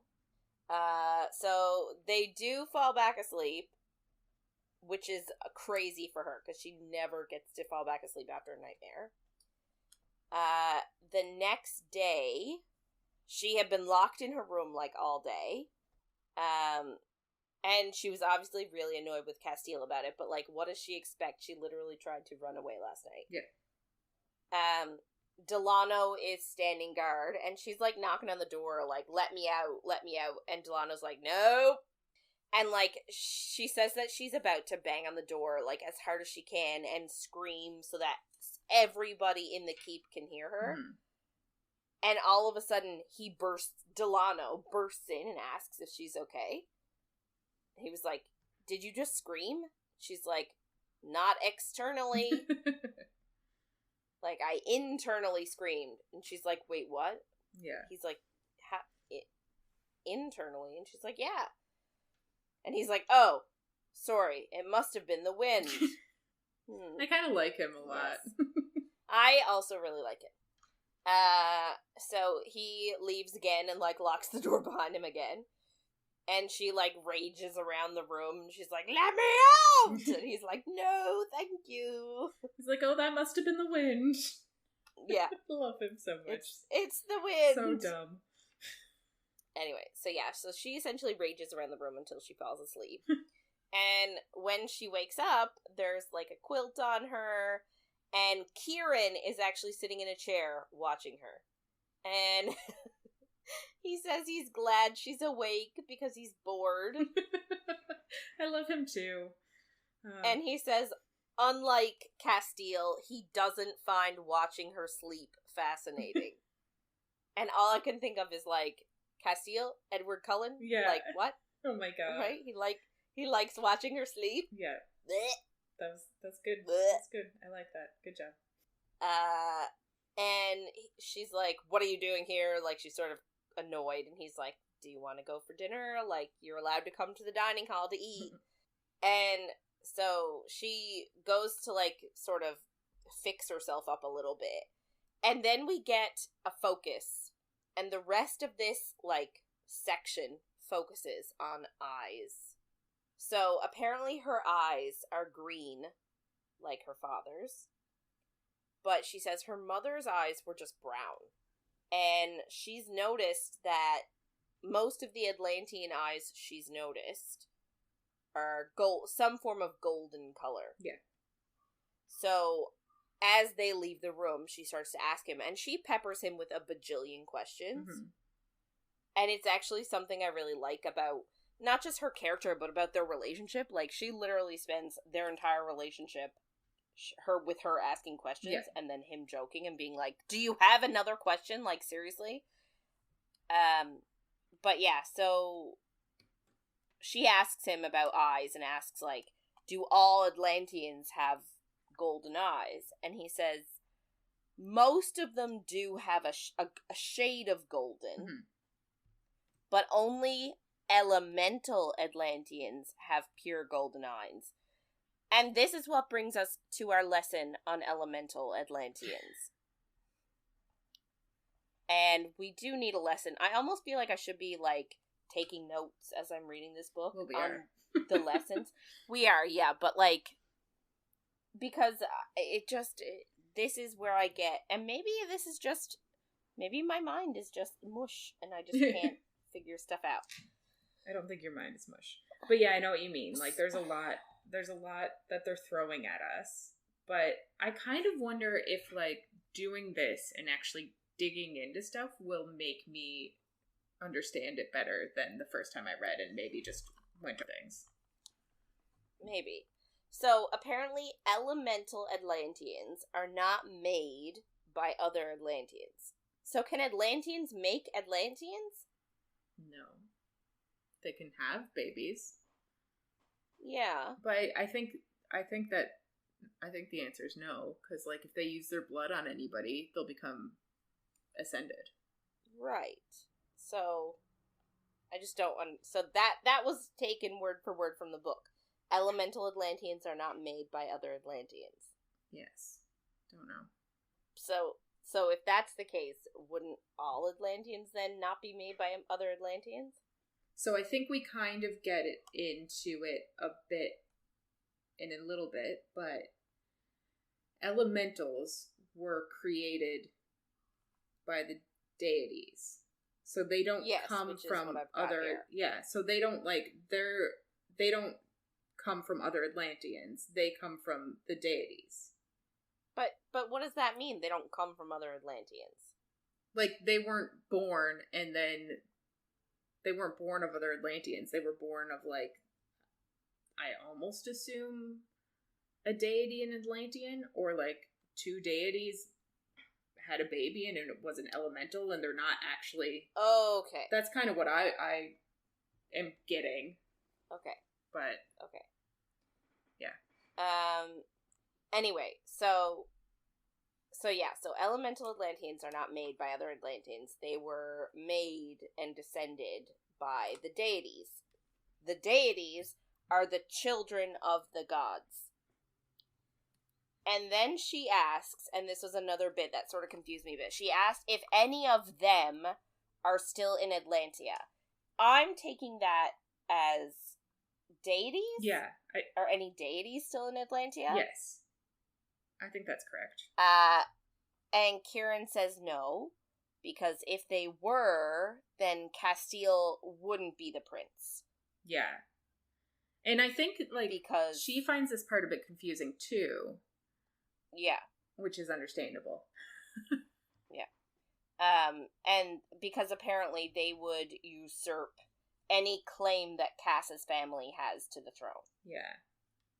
So I think she also, I think when she says that, she means, like, are any of the, like, descendants of the gods. Not just deities at all, but, like, him saying that, he means, like, anybody that has any of their blood. The gods' blood. Yeah. So, then, like, obviously, Casteel is of the elemental line. Mm-hmm. So I guess I'm saying ancestors, but, like, they live for thousands of years, so it could go as far back as just grandparents. Yeah. Could have been elementals. Mm-hmm. And then she asks about the eyes again. And she's like, but listen, I remember both my parents. My dad's eyes were green, my mom's were just brown, like there was no golden. If the thought was that one of my parents are Atlanteans, wouldn't one of them have golden eyes? And Kieran sort of says, like, maybe your parents just weren't, like, full-blooded Atlantean. In other words, first-generation Atlantean is what they call it. Like, maybe they were second-generation, aka half-Atlantean or something like that. Yeah. But then he says, like, maybe you're remembering it wrong. And she's like, no, I remember my parents' eyes. Yeah. Like, she's sort of a bit insulted. And he's like, well, then maybe they just weren't your birth parents. Hey. Which is, like, it's definitely a bomb to drop, but at the same time, like, how has nobody thought of this? I just don't think it's necessary to throw this at her at the moment. I'm like, leave her alone. She's dealing with enough. Yeah. Anyway, she asks if there are other bloodlines, because, like, the elemental bloodline is one, but, like, are there any other ones? And he says, yeah, like, there's a ton. But, like, a lot of them died off during the war. But he said, like, changelings are a different bloodline, like, aka the wolven. Mm-hmm. And there are other bloodlines of changelings that can change into other animals. So, like, this is just sort of where I get hung up. Like, it just is so much. Like, we've got gods, we've got deities, we've got Atlanteans, then we've got elemental Atlanteans, we've got changelings, and then we've got different forms of changelings. It's just so much to the race, like, to the world, and I feel like it needs a little bit more clarification. Yeah. And, like, this isn't enough information for one person to understand anything. Like, this seems like she has to be like, what the fuck are you talking about at some point? Because, like, there's just too much. It's too much information. Yeah. Anyway, so they're, like, obviously they're walking down the hallways of the keep to get to the dining room as they're chatting, and they run into Alistair, and, like, she charms him, like, she's outspoken, she's not afraid of, like, calling Casteel out, and, like, she makes Alistair laugh with her quote-unquote outspokenness. In other words, she's a human being. Yeah. But, oh, she's a woman. Women aren't so it's outspokenness. Yeah. I know. They chat a bit about Poppy's past and, like, how upsetting. And Alistair's, oh, it must have been so upsetting for you to learn that everything you had growing up is a lie. Yes, it is. She's like, yeah, thanks. And they call, he's like, a lie from the Blood Crown. That's what they call the King and Queen of Solace. They call it the Blood Crown, because obviously it's not valid. Yeah. And then they chat a little bit more, and she says, Kieran here doesn't seem to think that my parents are my birth parents, because they sort of postulate that if her parents were in fact her birth parents, if she is part Atlantean, that means they would have been part Atlantean. Like, if they were close to the king and queen, like she said, like, because in her mind, her mom was the queen's, like, one of the queen's ladies' maids or something. Yeah. Then, obviously, the queen would know and would use the mom as a blood bag. Yeah, if she was part Atlantean. Yeah. So he's like, yeah, so maybe it's not likely that they are your birth parents. And he's like, you know, like, how are your parents? Like, are they still living in the capital? Like, can we ask them? And she's just like, my parents are dead. Yeah. Thanks. Like, very dead, thank you. Yeah. So I guess Kieran has sort of also, during this entire, like, conversation, sort of, like, tried to shield Poppy from Alistair, like, standing in front of her, like, not allowing a super long, detailed conversation to take place. Like, he doesn't really want them interacting too much. Yeah. So he, like, says, okay, we gotta go, bye, and, like, pulls her along. And they get to the hall, and all of the bodies that have been hung on the wall are removed. Apparently Casteel took them down while she was escaping. Yeah. That's what he was doing. And Kieran says, like, he did it because obviously he cares what she thinks of him, and she doesn't realize how much sway and pull she actually has over him. And again, we're getting a little bit of insight, like, that everybody else, and by everybody I mean Kieran, can see, like, that he has genuine feelings for her, and she's still like, no, I don't think that's true. Because he was like, you know, he cares what you think, and she's like, no, I don't think that's why he did it. Yeah.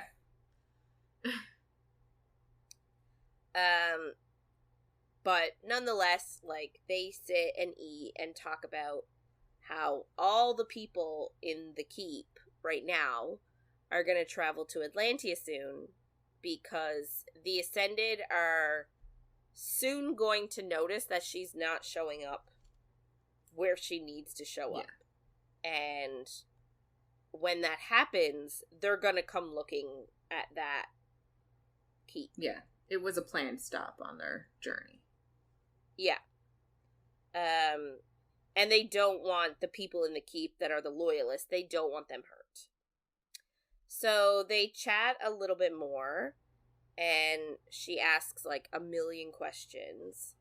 And then she sort of remembers something and says that, like, before she was attacked, she was never called the Maiden. Like, it was only after she was attacked that they started calling her that. And maybe she's thinking, maybe her parents realized what would happen to her if she was discovered being what she was. And maybe they weren't, like, retiring to the country the way they said they were. Maybe they were escaping.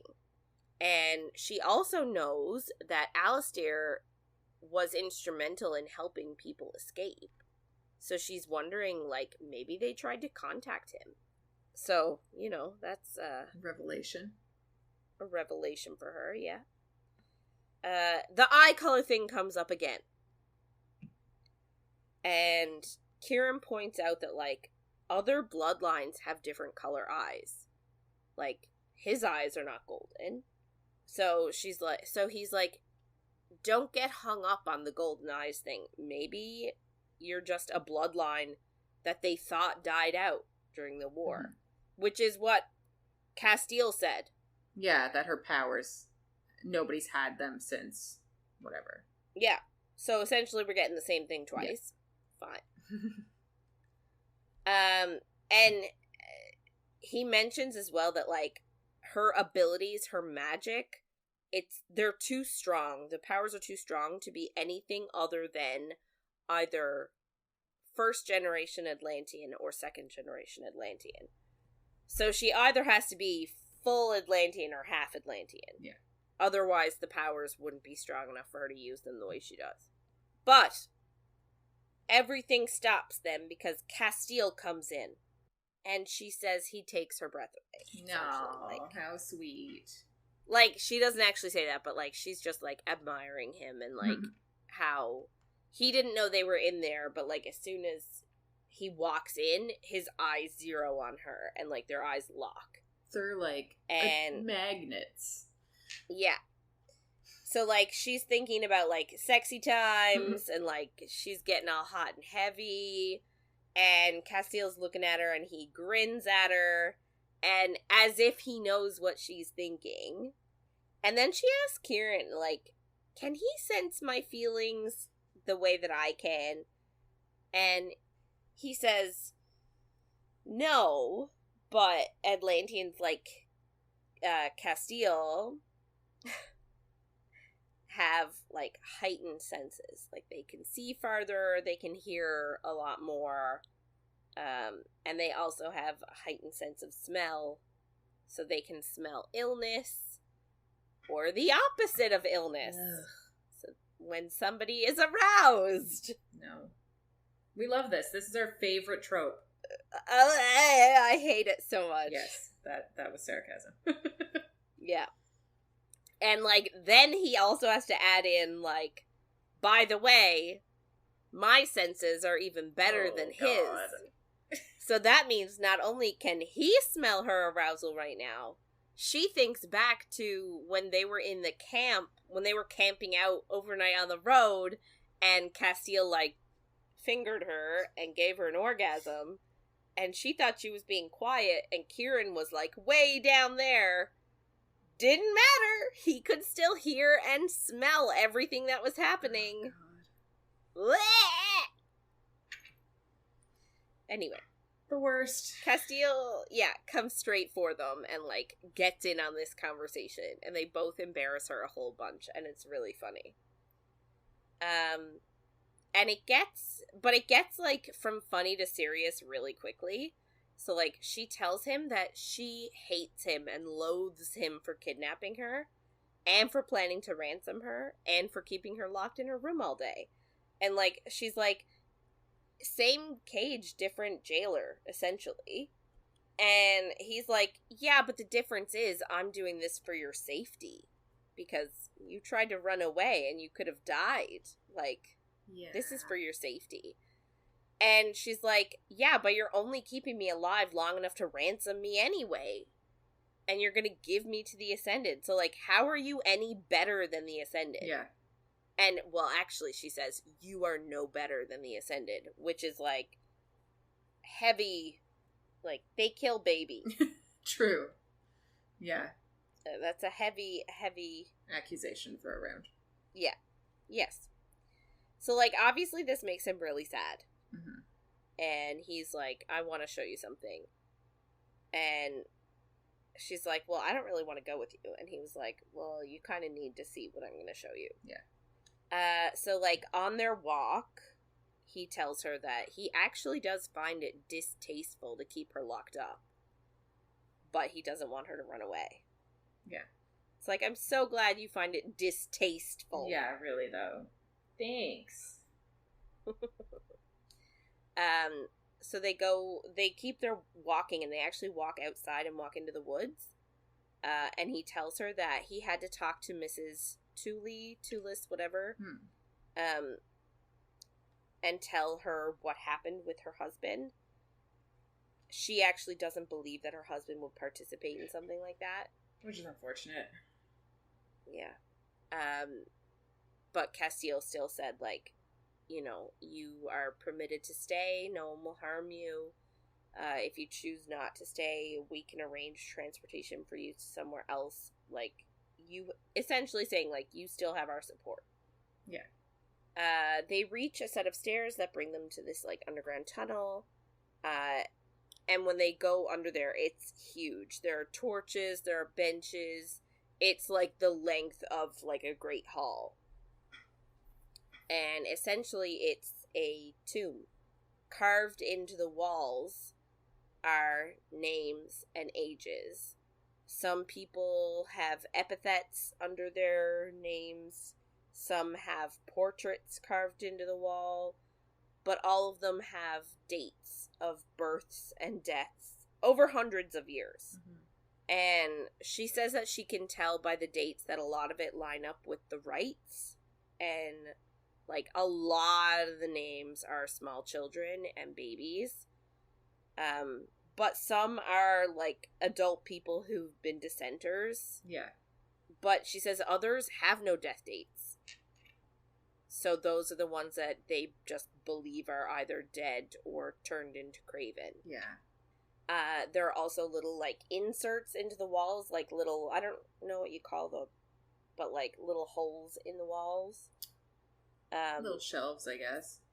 Yeah, for, like, flowers, jewelry, some wedding rings, and some teddy bears, which is, like... yeah, so sad. Yeah. And Casteel tells her, like, this is just one cavern like this. There are many more around with not even a single space for one more name. And he says, like, even though he has taken so many lives, he has only done it in defense of his people. And, like, he's like, I'm not like the Ascended. Mm-hmm. So, like, what she said, like, really, really bothered him. Yeah. They stick around for a little bit so she can read, like, she tries to read every single name that she can. Like, she walks the entire length of that cavern to read all the names. And they walk back to the keep, holding hands. Aww. And, like, she's like, I know I should pull away, but she likes it. So, she's like, I won't pull away because I like it. Yeah. So, like, he flirts with her a bit and tells her she's beautiful. And he's like, you know, you're pretty, but when you laugh, you are essentially, like, radiant. Yeah. And she sort of is like, I don't want you to say those things. Because, like, when you trade me, I'm going to die. So, like, I don't want you to say things to, like, obviously not. Like, why would you want to hear that from someone that is orchestrating your death? Yeah. Right? But he sort of says, like, this is why I want us to get married so badly. He says it's the only way that he can get what he wants and make sure Poppy stays alive and free. Interesting. Yes, this sort of perks her up. Like, free? Free? I don't know the word. Free? Yeah. And, like, this is her, you know, that's all she wants in life is to be free. So, Casteel sort of tells her that, like, yes, Atlantia is doing well, but they are having a space crisis and a resource crisis. And some people that are living in Atlantia want an aggressive method to change their situation. AKA they want a war with Solace. Yeah. He doesn't want that. He tells her that when he brings her to Atlantia, it will put her in harm's way because so many of these other people will want revenge, and she is just a symbol of the Ascended. So he thinks that marrying her will keep her safe because people won't dare try and kill his wife. Yeah. Sure. Good point. He also said that, like, so not only will it keep her safe, he also wants to use their marriage as a bartering tool. So, like, to show the people of Solace that the maiden who is chosen by the gods, that they've all said is chosen by the gods, has married an Atlantean prince and hasn't turned into a craven after the kiss of death. Yeah. Right? So the thought is that the people would think that obviously the gods approved the match, so maybe the Atlanteans aren't as bad as they think. And if the Ascended turn their back on the maiden, then he thinks that, like, the foundation will start to crack and their lies will start to show. And I just feel like he has a lot of faith in people in general. Which is interesting, because he shouldn't. Yeah. I would not have this much faith in people. Yeah. He says that, like, and especially his whole plan is very, I just don't think it's a good plan. No, it doesn't really make sense. It's just like, no. How can I marry her and make it makes any sense at all? He's like, I'll just make up the reasoning for the end goal that I want. Yeah. So, like, he also says that, like, so we get married, then we can barter, aka, like, exchange, for the return of his brother, and they're gonna ask for all the territory south of the Wastes. So it's territory that Solace doesn't really use. Mm-hmm. So it allows Atlantia to have some more space and land so that they can spread out a little bit. And they'll get his brother back. And what do the Ascended get? Not war. That'll so work. Like, it's not even really a bartering system. It's more like an ultimatum. Yeah. So he says that, like, they'll ask for his brother, ask for territory, and if they say no, they're gonna face war. Like, they're just, this Atlanteans will get ready for war. Yeah. And apparently they've been preparing and readying for that war for a super long time, and says that, like, even with the preparations Solace has done, there's no way they can win. And I'm, like, thinking to myself, this is cocky of you. Yeah. You don't know that. You don't know for 100% sure that you will win a war. Yeah. Remember the Battle of Helm's Deep? Just to bring it back. The orcs had 10,000. And what? Helm's Deep had like 500. Yeah. plus maybe 1,000 elf soldiers, and maybe like 1,000 Rohirrim. Yeah, but they had the structure. Fine. Yes. But still. Yes. They shouldn't have won in any way. Yeah, but I'm just saying, like, he's just so supremely confident that he is going to win, and everything is hinging on that. And I feel like that's a mistake. Yeah. And then he's also saying, so, like, they're essentially going to say, hey, give me my brother, give us all this land, and we won't go to war, thinking that that's going to be enough. But then he also plans on definitely killing the king and queen. Yeah. And then he's going to tell all of the Ascended that they have to stop the rites and control their hunger and stop killing people. And no more turning people. Yeah. So, like, essentially he wants to upend the way of life, and he thinks that their marriage can convince the Ascended to do that. Yes. It's just not a good plan. It's not. And, like, you need firepower to make this happen. You know what I mean? Like, you need some way to control them. And how are you going to do that? Especially if you're going to keep your separate lands. But yeah. I guess if they tell the regular mortals what's actually happening, they'd have a bit of backup there, but, like, the Ascended can easily kill them. Like, they can find other ways to keep them in line. So, yeah, it's not the smartest plan for someone who is bajillions of years old. I know he's not, but I don't remember exactly how old he is, you know what I mean? Yeah. Yeah. And, like, essentially he's saying, like, you either agree to our rules or we kill you. And he thinks that many Ascended will do this. Yeah. To stay alive. And he was like, they can control their hunger. A lot of them do. And a lot of them are old enough that they are able to. They just don't have to. Yeah. They've just been indulged. Right? Anyway, I think the whole plan is dumb.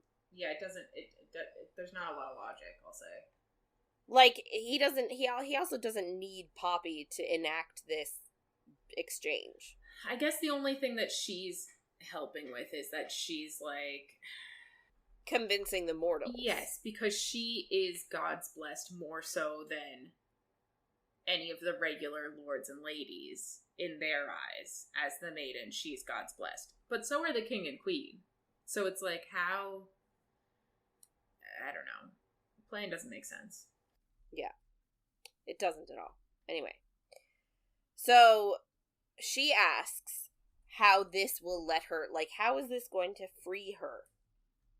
And he tells her that if she decides, after everything has happened, after they're done and get everything going, if she decides to ask for a divorce, he will grant her one.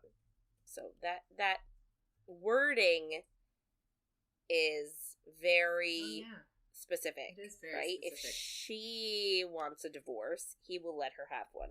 Interesting. Yeah.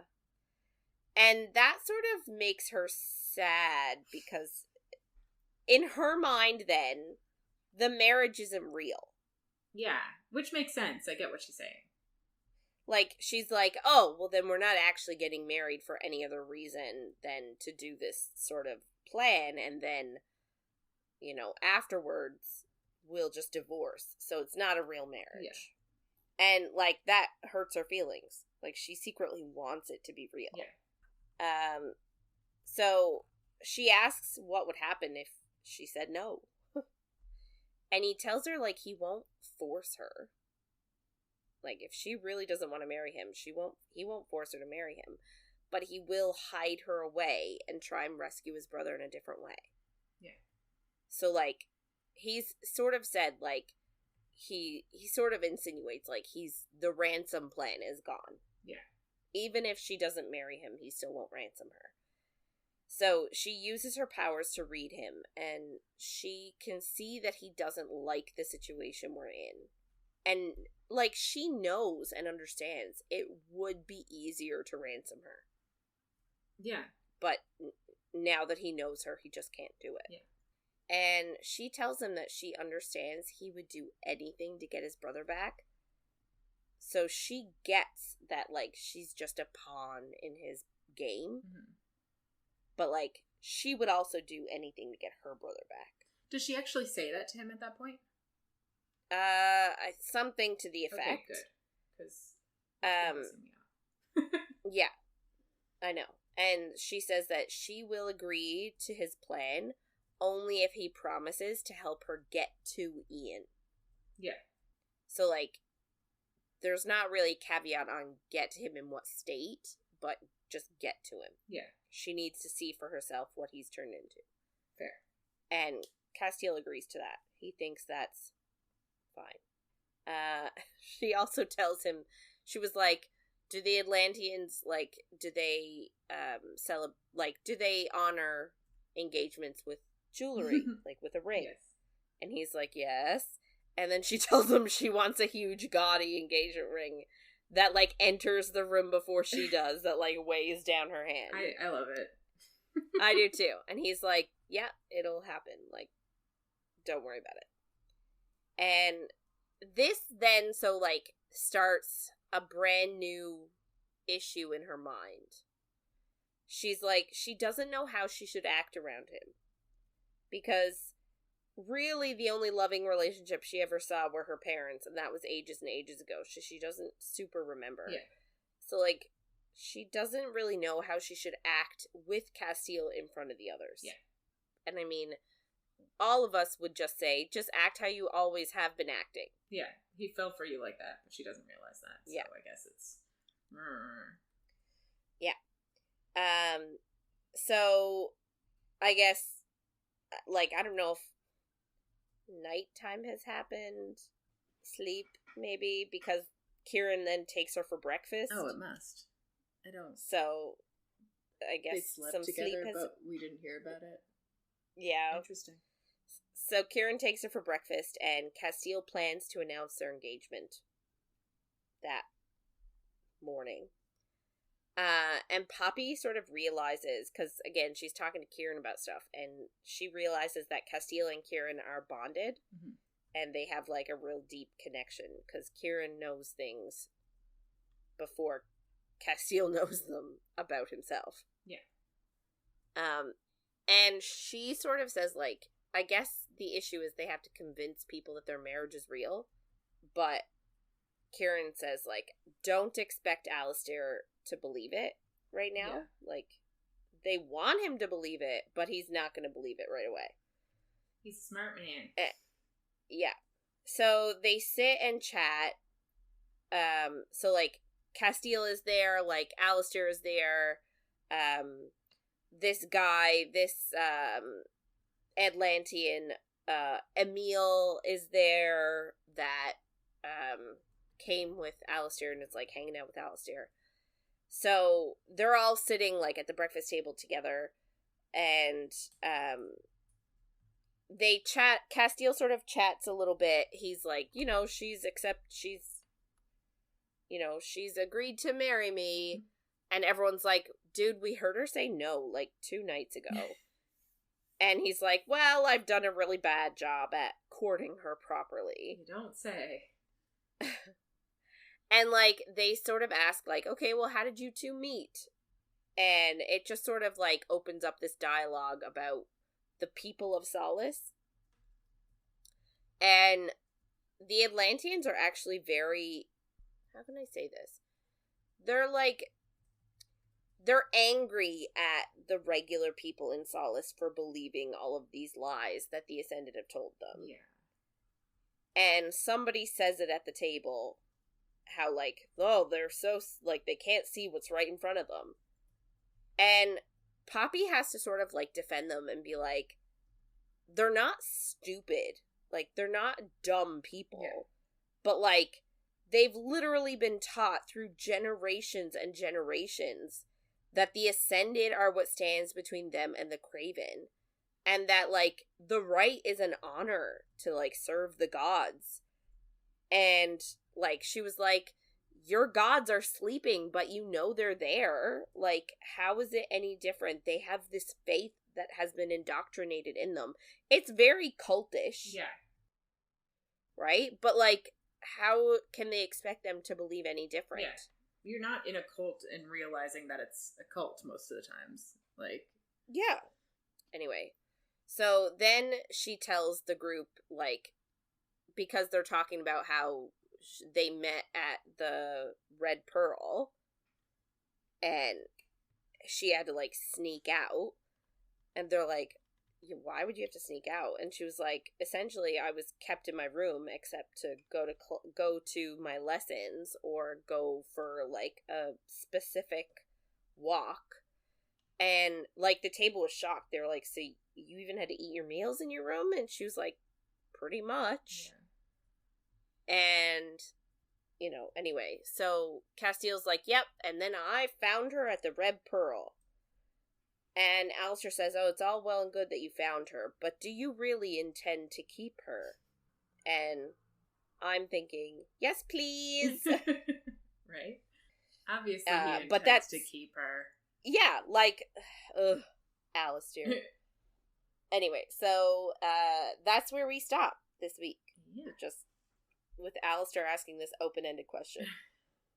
And I'm assuming next week we'll start up with him giving his answer. Yeah, we'll see what that... Yes. But yeah, so I'm liking where we're going. Yeah.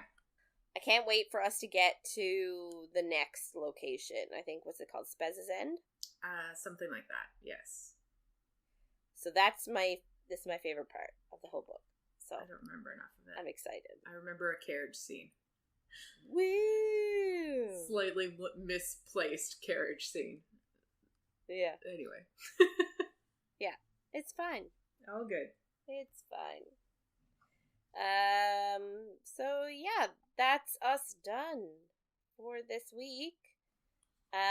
If you want to get in touch with us and share your thoughts on anything you heard in our episodes, or if you have a book suggestion for us, please reach out by email at coffeeandcoread@gmail.com, or you can go through Instagram, Facebook, or Twitter at coffeeandcoread.